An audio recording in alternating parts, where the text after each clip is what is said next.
What do you do at the bottom of a hip and valley intersection?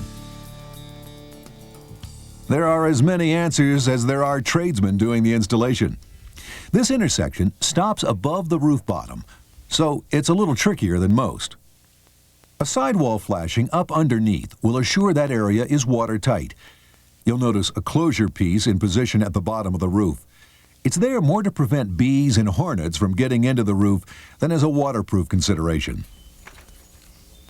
The contractor has elected to install a short sheet here, one that doesn't run all the way to the top.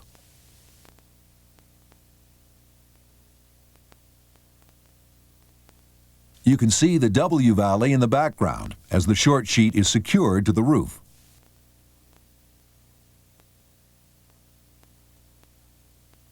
Now, the W valley can be brought into position and marked. This piece will be cut so that it doesn't interfere with the rib of the sheet. The right tools are always important on a job. This set of snips makes easy work of cutting the steel. When you finish the cut and begin to position the W valley, make sure it tracks correctly up the line of the roof valley. This piece looks like it will fit well. It can now be attached to the roof.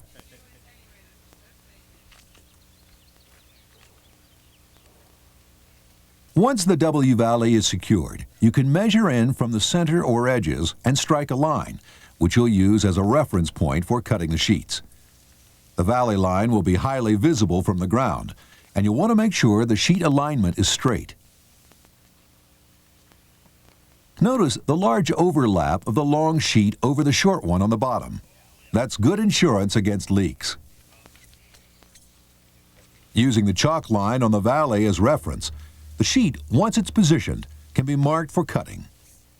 When using a saw to cut metal sheets, there are a couple of things to remember. First, always wear safety glasses. And second, position the sheet so that the hot chips from the cut won't land on the painted surface of the steel.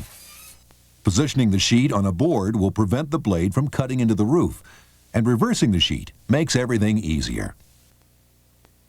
If you've measured right and made the proper cut, you'll be able to drop the sheet in place and it will line up perfectly, just like this one.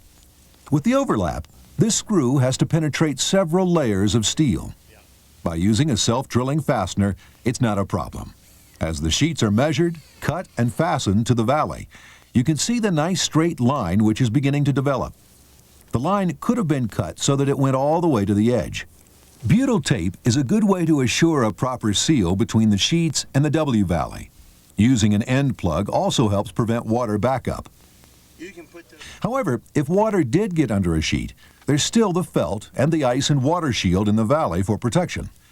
The water would simply run under the metal to the edge of the roof.